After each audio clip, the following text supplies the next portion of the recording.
All right. Fun pronunciation work 101.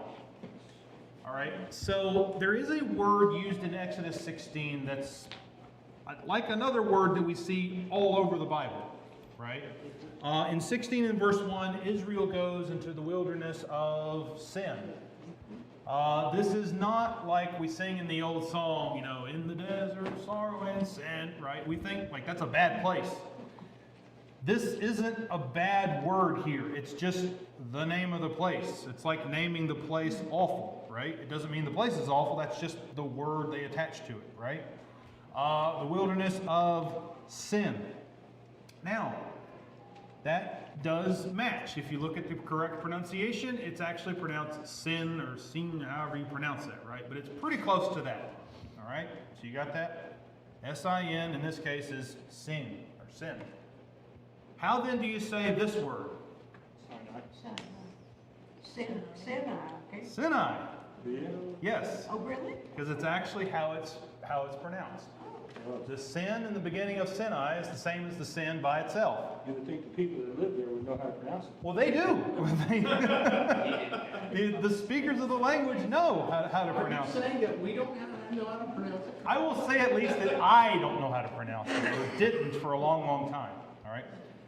It wasn't actually until weird reference, but I played a video game that was set in that part of the world, and they consulted like native speakers, and they called it the Sinai Peninsula, and I'm like, where is that?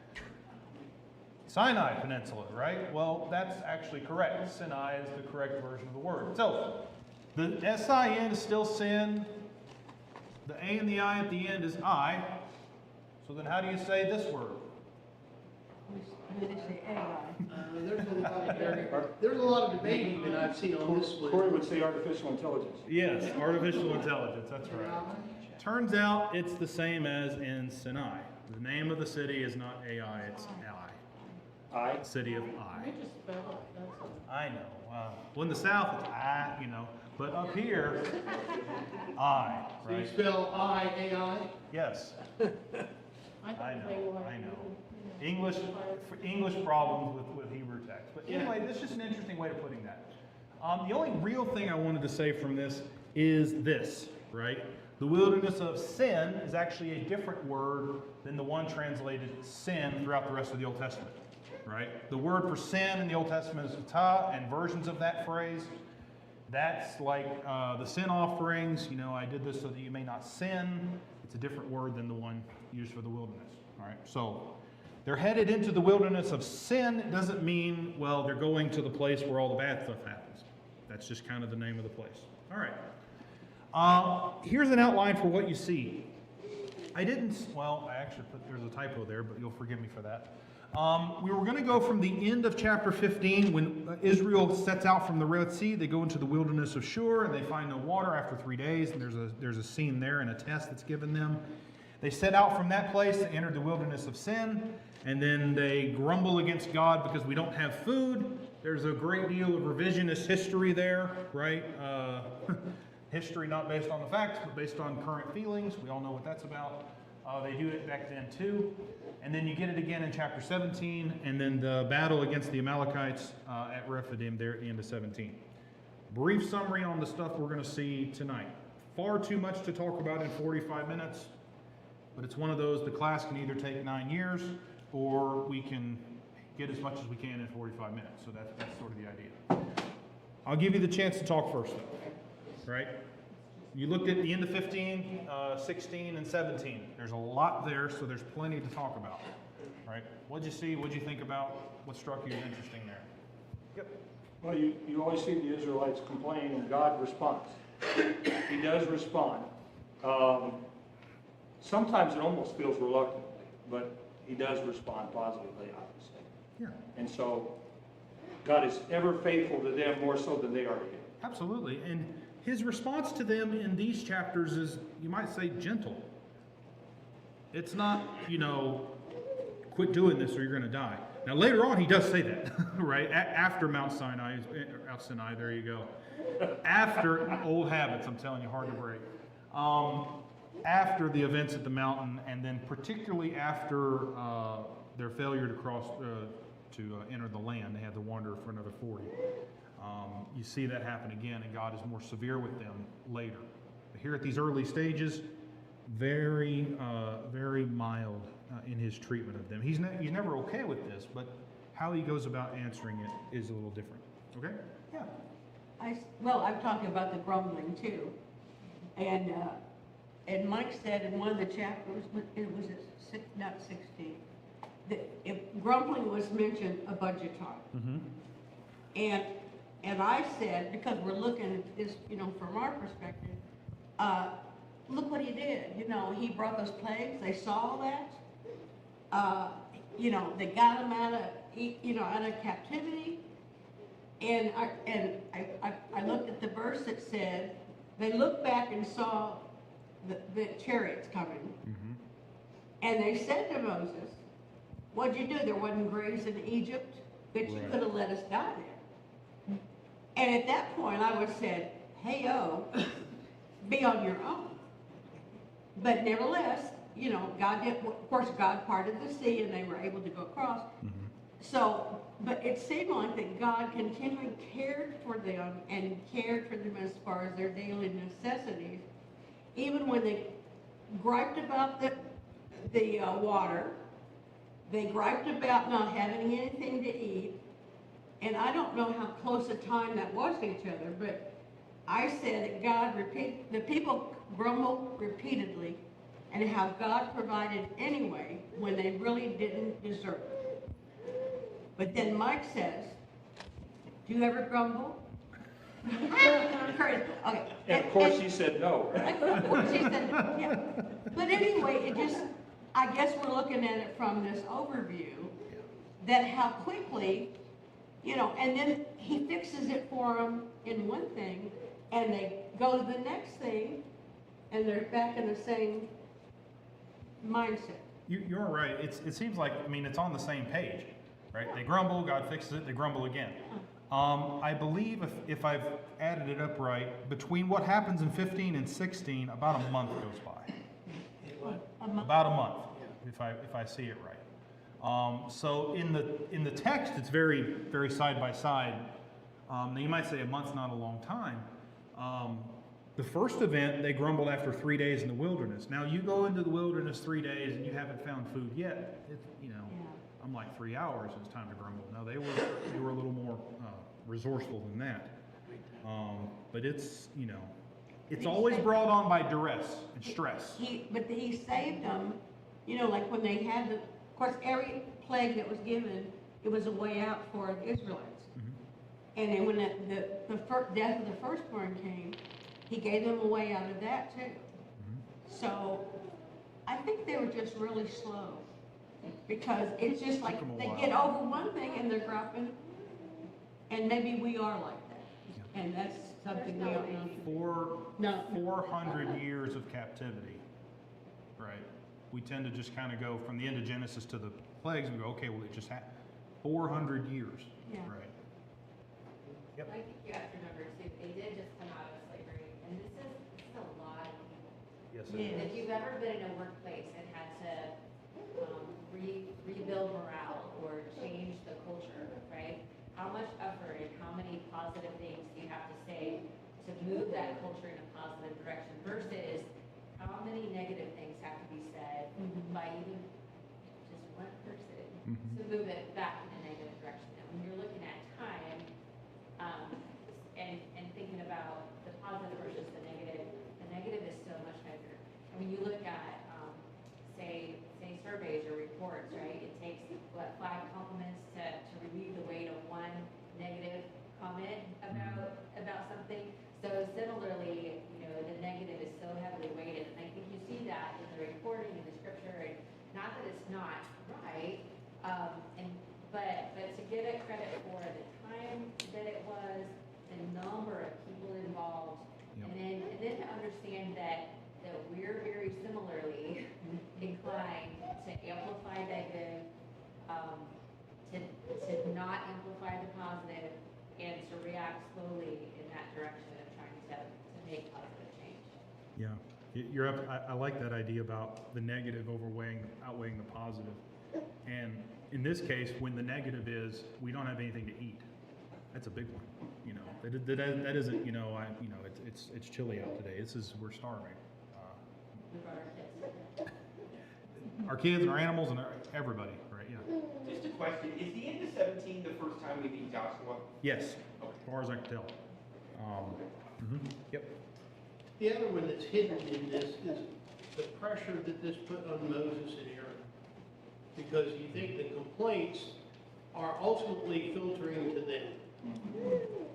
So you can, in only glimpse here the pressure that they're feeling as a result of these people now coming out. You know, it's the old thing, be careful because you might succeed. You know, Yeah. and so, you know, they've succeeded here, and now they find themselves in the desert on the other side of Egypt. Yeah, they've had leadership thrust upon them, right, with, did you have a thought? Yeah, I was gonna say, all of this is put in the context of the Lord made for them a statute, and there he tested them. And here we are sitting in this place a month before football practice starts, and first things the coach is gonna do is try to kill his football team, running them to death. Why? To make them strong enough Yep. so that when they face entrance into Canaan, they have some grit to them to be able to take on what lies ahead of them. Yep. Yeah, and I think that's a pattern that runs through this section. I think I wrote a question about that. Yeah, what usually follows God's deliverance or providence? It's a test. And it happens a lot. After a good thing happens, there will be a test, a trial that comes up to see, like he says in 15, you know, whether or not they're going to do as he asked them to do. You're absolutely right. He's weeding them out. And a little bit about the leadership, you know, I look about, 16 verse 28, when the Lord says to Moses, how long do you refuse to keep my commandments and my instructions? I mean, leadership is important. I mean, that's when we look at our elders, we look at it like fathers, we look at these things, and yes, we expect the people to obey, but their obedience makes a huge impact on the leaders and as far as what they're responsible for. God holds them accountable. Yep. Yeah, I like the way that's put, and it's even, you can imagine this is even harder on Moses because did you notice that when they were given the manna in chapter 17, like every single possible way to mess up doing what God told them to do, they did. Yes. All of them, right? It's like which statutes did they not? They broke all of them. They were told to go gather this much. Well, some gathered more and some gathered less. They were told, well, don't keep it past Saturdays, or don't keep it overnight. Some of them did. And they were told it's not going to show up on the Sabbath. And they went out and looked for it anyway. It's like every single opportunity to mess up. And then after all of that, like Megan points out, the Lord comes to Moses. How long will you refuse to keep my commandments? You know, I don't think that, Moses is the whipping boy here, but he's the representative. And it's his job to go out and inform them, hey, y'all need to tighten up. And it strikes me the relationship, this indirect relationship with God. Again, we know God to be the God who has a direct relationship with us through his son, through that blood, and yet to have it all pinned on Moses and Aaron. He's experiencing the same things they are. And I mean, so how do you respond to this thing? You guys just need to have some more faith here. I'm facing the same things you guys are. His only difference is he trusts the Lord. Same things are happening, but he trusts the Lord. You mentioned the indirect relationship. Why wasn't it direct? It had to be on them. Why wasn't God's relationship with Israel direct, like all the time with them? You remember the time that he tried doing that? Or not tried, but he did it on purpose one time? They scared him. And then they fled to Moses and says, please don't let him talk to us anymore. Because if he does, we'll die. It was a mercy to them that there was a mediator. Because otherwise, they would have felt it, all the time. I think, I hadn't looked at this section in a while, but one of the things that struck me when I was reading back through it is the things he does for them are using natural phenomena in a different way, and I think that's cool. Like Sandy talked about the parting of the Red Sea. Well, there's a wind that holds the water back, or the water is putrid, well, we throw a log in it, or water usually doesn't come out of a rock, it comes out of a rock. And I just think that's fascinating, the way God does it. It's not poof out of nothing. Yeah. It's using a common item to solve the problem through his, You might say that's for their sake. yes. Any of these things could have just happened, you know. God could have just said, okay, you're not thirsty anymore. Solves the whole water problem. But he does things kind of for their benefit to show them sort of what's happening, leading them along in what's happening. Right? Like Dennis mentioned, this is our first reference to Joshua. 218 times, or 14, depending on who you ask. In the Old Testament, name means Yahweh is salvation. Yeshua, Yahweh there in the name of Joshua there. I found it interesting in 15 and verse 22, they went 3 days in the wilderness. The last time we heard that phrase, 3 days in the wilderness, it was Moses talking to Pharaoh. He says, let my people go so that we may go 3 days into the wilderness and hold a feast. Well, they make their 3 days into the wilderness, and what happens? Not a feast. Famine, in a sense, right? We have no food. God provides for them a feast. But I just found it interesting, you get a repetition of that phrase. If the name Mara didn't stick out to you, it probably should have. Right? They came to Mara in 15 verse 23. They could not drink the water because it was bitter, therefore it was named Mara. Where does that name connect? It's the name that Naomi took when she came back to Judah, childless and a widow, right? Call me Mara, for I am bitter. The word Mara literally means bitter. So you see the connection there. Earlier in the Bible, it's the same word used to describe when Esau weeps over Jacob's deception. Once he finds out what Jacob's done to him and he's in front of Isaac, he weeps bitterly. It's the same word, right? So it shows you how, this is a very wrong situation, what's going on. When God promises at the end of chapter 15, I will put none of the diseases on you that I put on the Egyptians, for I am the Lord your healer. The diseases of the Egyptians was one of the covenant curses that comes up later. One of the things God said he would do if his people were faithless is, I will put on you the diseases of the Egyptians, right? He says it a couple of times in Deuteronomy 28. I don't know that you could do anything really important with the 70 palm trees and 12 springs of water, except 70 Israelites go into Egypt and 12 tribes come out. I would never preach that, but it's interesting, so I threw it in there. I already said this, about a month passes between chapters 15 and 16. Now, I mentioned revisionist history earlier, right? History based on current feelings, not actual facts. What do you think about Israel's comment in 16 and verse 3? Would that we had died by the hand of the Lord in the land of Egypt. Wow, okay. This is like going out in a thunderstorm and holding up a golf club, right? This is a terrible thing to say. It's terrible, and then you remember they're in a bad way. But then the next part. When we sat by the meat pots and ate bread to the full, for you have brought us out into this wilderness to kill this whole assembly with hunger. How you feel changes the way you look at your your present circumstance, right? It was really great in Egypt. I really, really doubt they were sitting by the gravy, by the gravy train having a good meal. We were stuffed in Egypt. Yeah, you were also slaves in Egypt. Would that we die by the hand of the Lord. That's precisely what God saved you from with Passover, right? Why would they say such a thing? Right? They didn't have any food. They were hungry. And so God provides them food, bread from heaven for them. Notice this too. Who did Israel grumble against? Well, it says they grumbled against Moses and Aaron. But then what does Moses say? Verse 8, your grumbling is not against us, but against the Lord. And they say it a couple of times, right? It kind of goes through that section, verse 2, and then you compare 7 and 8. Also, did you notice that Moses and God repeats the same thing Israel said? Right? What was their comment? When we sat by the meat pots and ate bread to the full, was the expression that they used, right? In verse 8, Moses said, when the Lord gives you in the evening meat to eat, and in the evening meat to eat, and in the morning bread to the full. Right? They were talking about eating by the meat pots and having bread to the full. Moses says, look, this is what God's going to do for you. A little later in that section, I think God says the same thing, right? Although I've lost where he says that.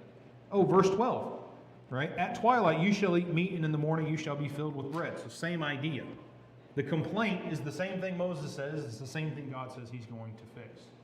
I like in the English Standard Version the word "some," and it's not it's just a basic word, but it follows the mistakes that they made through chapter 16, right? Some of the people in verse 17 gathered more, and some of them gathered less than they were supposed to. To that, God, I don't know, miraculously, I guess I put that down later. Some of them more, some of them less. God fixes it. Some of them left over part of it till the morning, and then some of them went out to gather. So this is a good time to note that their disobedience wasn't unanimous. Rarely, if ever, is it unanimous, right? When it says that the people of Israel went after idols, I don't think it means 100% of them went after idols all the time. They were always faithful, even during the wicked times of their history. This is a good time to notice that, right? Some of them messed it up, and obviously that fills the text. Not everybody, right? There were people who did listen and obey. I called manna edible frost, and that's kind of the idea. It just, like frost, it just kind of comes up, and then they went out and they picked it up. It had some sort of miraculous properties to it. No matter how much they gathered, each person wound up with enough. Whatever they didn't eat bred worms in a single night, unless it was Friday night, in which case it would last the next day, right? None of our food does that, right? It just won't rot on one day of the week. And in the case of the Ark of the Covenant, it didn't rot ever, right? Because they took an omer of it, or they would have taken an omer of it and put it inside the Ark of the Covenant. That didn't rot overnight, nor after Sabbath. So it's got some very curious properties to it. It melted in the sun. No food we have does that, right? Like frost. And then finally, it only appeared 6 days a week, and then it stopped just as soon as they got to Canaan. All of that points pretty clearly to this is miraculous. Yep. Did your research tell you how big manna was? I was trying to find out. No idea. They tried to say it was the size of a coriander seed, which doesn't sound very large. Well, all it says in 1631 is that it was like coriander seed. Now, I don't know if that means color, texture, shape, size. I don't know, It said it right? tastes like honey, but And it was white, and the taste of it was like wafers made with honey. So they got some pretty good eats, you know. Now, later on, remember what they're going to say? We love this manna. Like, oh wow, this miracle food that falls from the sky. I'd love to have a good field full of manna. I mean, just send the kids out, go graze. You know? manna again. That'd be great. You know, the food bill would be tremendous. Would be helpful. It would be amazing. I don't want to be in the wilderness to get it, but having it would be nice. Note this too. We usually think of the Sabbath day as being instituted Exodus 20, right? It's one of the 10 Commandments. Except God goes ahead and gives it to them now, right? He makes it a law now. He could have done it whenever he wanted to, but he did it almost at the first opportunity, you might say, for Israel. If you want proof that God is gracious to his people, he decided before they even got to Mount Sinai. You know, and we're not talking about a years-long span of time. We're only talking about a few weeks between the two. But even for those few weeks, God says, I want you to take Sabbath. I want you to rest. All right? That's a cool thing when you see that. And it happens before the 10 Commandments. Yes, sir? Especially for slaves. Yes. What day Yeah. did you get off when you were a slave in Egypt? Yeah, he didn't. You're talking about having to unlearn some things. What you imagine that first Sabbath would have been kind of rough. What do we do? I don't know. You know, don't go out looking for manna because you're not going to find it. At Rephidim, you sort of get two stories. Both of them center around Moses and his staff. They grumble because they don't have water, so God tells Moses in verse 5 of chapter 17, pass on before the people, taking with you some of the elders of Israel, and take in your hand the staff with which you struck the Nile. Right? So Moses plus staff going to effect some change. And then at the end of the chapter, during the battle with Amalek, he tells him, Moses tells Joshua, tomorrow I will stand on top of the hill with the staff of God in my hand. Right? Two stories, Moses and the staff. In both cases, God's helping his people, except Moses gets more help at the end of the chapter. There's sort of a pattern that emerges here. It's not 100% true, but it happens a lot. A place gets named based on the thing that happened. There's some difficulty they went through. The people respond normally poorly. They cry out to God. God responds. Moses has his hand in delivering them, and then there's a name based on that, like the names Massah and Meribah. That's probably not right either, but we're going with it. Massah means test, and Meribah means strife and contention. Why? Because they tested God and because they were in contention with him, right? So the name of the place was named after the event. This is a good time to notice that Israel's living up to their namesake. Remember what Israel means? The word Israel? Give you a hint. It was given to Jacob after he wrestled with the angel. Wrestles or struggles with God, right? That's what Israel means. You see that playing out live in front of you. Like every single episode of this book is some struggle they're having, and God, God being gentle and patient with them. Okay. I love the name manna. You probably can't see this because it's so small. In verse 15, so when the sons of Israel saw it, they said to one another, literally, what is it? Right? Man-hu, right? Is literally, what is it? Who is it? Right? And then when Moses responds, he says, that, or who, is the bread which God Yahweh has given you.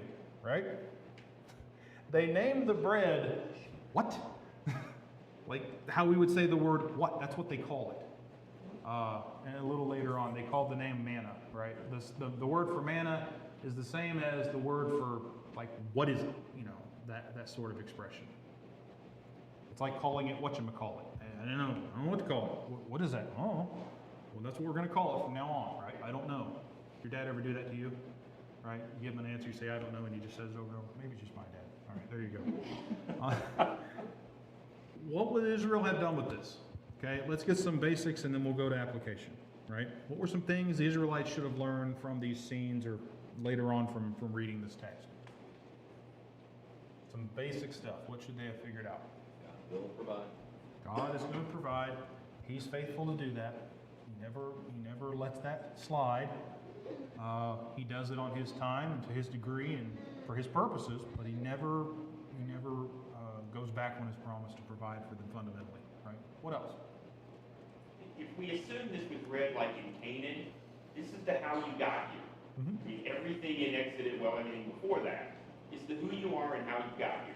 Yep, this is your origin story. It's easy for me to say I'm not in the wilderness for 40 years, but they should have had greater faith. I think that's one of the things they should take away, that their faith needs to grow stronger because clearly, as already been said, God was faithful to them. Right. And they should have had confidence that God didn't bring them out of Egypt just to kill them in the wilderness. It shows you that faith takes time. True faith takes time. We have to grow. They can't just go, well, I'm faithful. They got to get there. And getting there is rough. And God's patient with them. He does reach a point where you can tell that their faith wasn't as far as long as it should have been, right? Jesus does that with his own disciples, right? But, right, it's easy to go, oh, well, those silly Israelites, they should have known. They weren't able to read all the way up to that, right? They were living it live, and so it's more difficult for them. Yes? God provided, part of what we need is, he provides what we need at the time we need it. He's not many times what we want is we want somebody to take care of us so that we won't need again in the future. God's need was for today. And he did that over, you think about manna. Manna lines up perfectly with the idea of Jesus in the Lord's Prayer. They said, teach us how to pray. Give us this day our daily bread. Jesus didn't pray for anything more than today's bread. Mm-hmm. Yep. Only today. And that's, you think about manna worked the same way. They only got today enough food for today. They had to trust that God would provide for them tomorrow what they needed then. Jesus is going to bring up the manna thing a lot, right, later on in his ministry, and that's one of the more famous ones from the Lord's Prayer. I think my mother would have said about this section, It went in one ear and came out the other. You're not wrong, right? And then again, we have to overlay time. Yeah. We have to overlay that and see it kind of happening as it goes. One impression you're going to make, I think it's going to be made on you, is that God tests you to see whether you're faithful. He puts these opportunities, these scenarios, these situations in front of you to see, okay, what are you going to do now? Right? How's this going to go? It wasn't just, well, it wasn't the yellow brick road. They were given opportunities to grow or find out where their faith needed help, or were they willing to do this? Were they willing to do that? God's commandment for them is always the same, right? If you diligently listen to the voice of the Lord your God, do what's right in His eyes, give ear to His commandments, and keep all His statutes. That's been the deal the whole time. Do as I've asked you to do, right? Yeah. As he brought them out, remember, he routed them a different direction because they weren't ready for battle. Yes. And so again, even as it seems bad for a God to test us, no, he's preparing you to be useful to him. And you can only be useful after he's gotten you to the point where you're beyond that thing. Mm-hmm. So same with him. And He knows where you are, and He's working to get you further along in that. Whenever you have God testing them, it's interesting that in 17:3, why do you test the Lord? Yes. Now, why is that not appropriate? Good. I mean, that's my question. Why is it inappropriate for them to test God? In fact, Jesus, you remember, brings that up to Satan. He quotes from a different passage, but he says, "You shall not put the Lord your God to the test." Why is that a problem? You're implying that God's not faithful. Or at the very least, that He may not be faithful, right? A test means it could go either way. And you can't assume that with God. It's an assumption that maybe He won't do as He said. And that's against the definition, right? And just in common terms, who's authorized to proctor a test? Right. Whose standards is the test going to be based on? Right. Right. So one, they're not in any position to do that to Him. For two, it implies that He may fail. And that's non-starter with God. He does not fail, right, to do as He's promised. I mentioned the Sabbath thing. It's important to see that this came up before the law happened. God is gracious to you because even in the wilderness, when you weren't slaves, He still decided, even after all that, I'm still going to give you. You might say He had already given them rest just by taking them out of slavery. And then He went a step further and says, I'm going to take one day out of your week away from you in terms of work. And you're going to learn to depend on me, right? Yeah, and so what do we do with all that? Despite God's perfection in every category and His power that cannot be explained, do we still find reason to grumble and despair and get tied up in our immediate circumstances? And I say we because we do that too, right? We allow it to get in front of our eyes and get in our heads. And it's not like, well, God wasn't faithful today, so now I've got reason to complain. That's never been the case. We do what they did. And that's one of the things we're reading through this, and they reading through this would have been impressed on them. We start thinking about applications to ourselves, as is usually the case, they're exactly the same. Jesus mentioned in Matthew 6 and verse 11, right, give us this day our daily bread. Further along in that same chapter, you remember there is the exhortation to not be anxious over the things God gives you. Right? Look at all of these quote-unquote lesser beings, the birds, the flowers. Do you not see that God cares for them daily, right? Is not life more than food and the body more than clothing, right? He's like, He's already given you a life and a body to live it in. Do you think He's not going to feed and clothe it, right? Jesus has been trying to make an argument. Don't be anxious about these things, He says, for the Gentiles. Go looking after all these things. And, you remember the rest of that? Your Heavenly Father knows that you need them all. Right? It isn't lost on Him, your situation. Let Him take care of the things He can take care of, and He will take care of. We have to be concerned with other things. Right? Seek first the kingdom, He says in Matthew 6. And no matter what, no matter the situation, no matter the circumstance, obeying God is still paramount. I shudder when I hear arguments against diligent obedience to God, because it's completely anti-biblical. When you hear arguments about, well, God, He's not concerned about this, or oh, He's going to let this slide, or oh, it doesn't matter what you do, it'll all be okay. That's not what it says. I mean, God's pretty strict with them. This is what I expect of you. Obey my commandments. Right? There's nothing wrong with demanding obedience and sticking to that. It's another matter to say I am saved based on my perfect obedience. That's another thing altogether. But to start saying, well, we don't have to obey as often as we should is wrong, right? Because it doesn't match the model. Yeah. I think too, application is just, this is a major dose of contentment. You know, when God gives, there are many times where I don't like the taste of what he gave me. I don't like the quantity of it or the way that he gave it to me.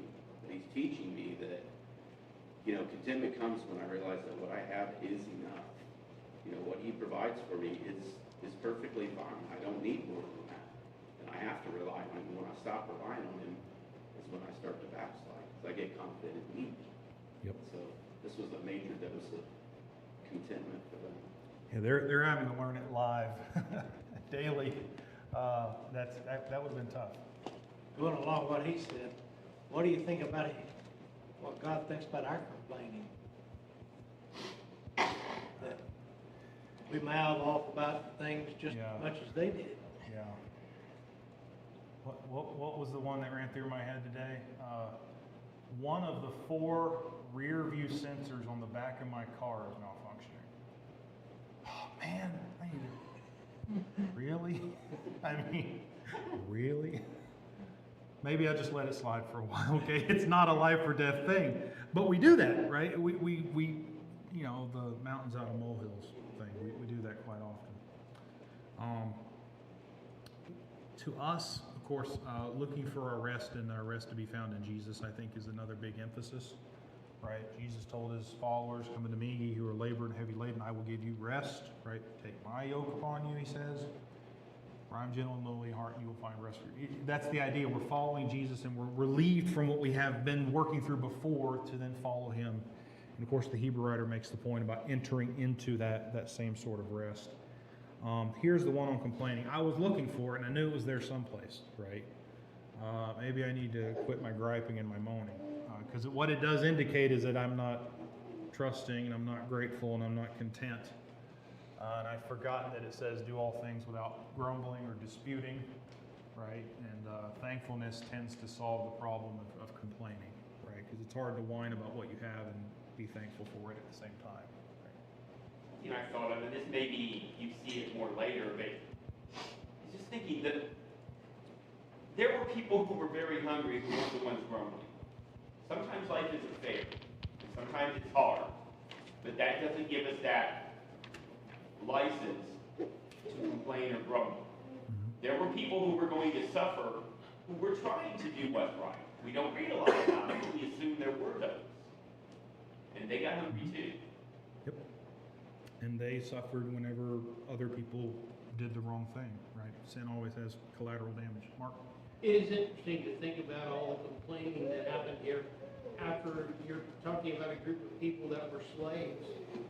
As a slave, what right did you have to complain about your circumstance? Because you had very little control over your circumstance.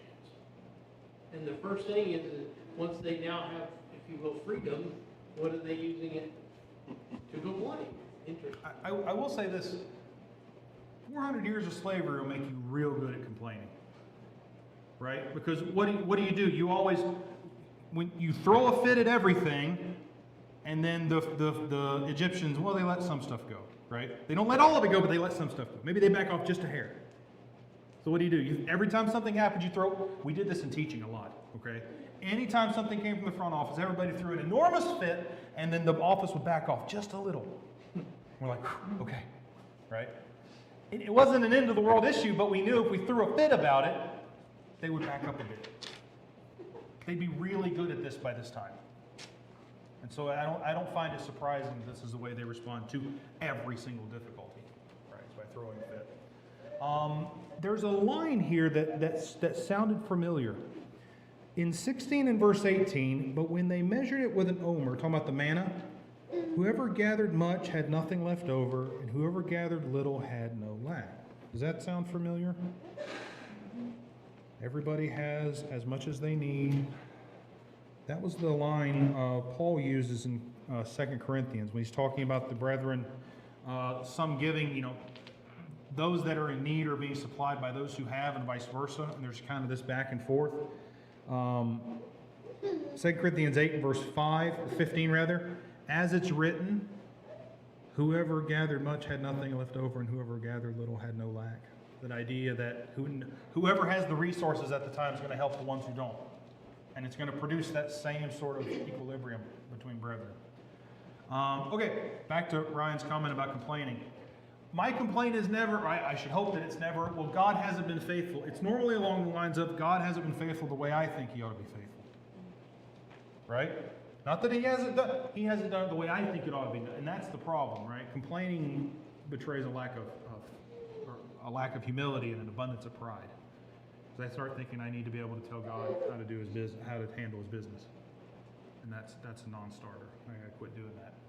Right? Not only will God do what He does, but I have to trust Him to manage how He will do what He does. Right? Be okay with the method, not just the outcome. When we talk about Jesus, we have only like a minute or two left. Of course, when you see the name Joshua, that is the name that will later be ascribed to Jesus. Right? There at the bottom of the Septuagint will render the name I-E-S-O-U-S, or Jesus, right?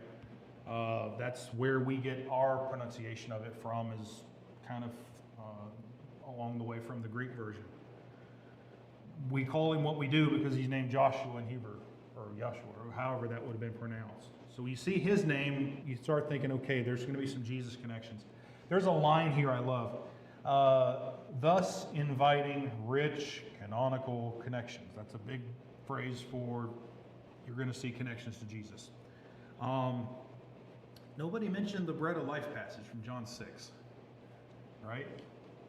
I am the bread of life, the bread which your fathers ate in the wilderness, right? I am that to you now, right? Jesus is making that point to them from John 6. What is fascinating is the Greek version of the Old Testament, the word for grumbled in 16 and verse 2. If you look at John 8, I won't look at all these with you, but look at this one with me. You remember what they did? I'm sorry, not John 8, John 6. Remember what they did in John 6 and verse 41 when Jesus is telling them that, He is the bread of life. The one who comes to me shall never hunger. The one who believes in me shall never thirst.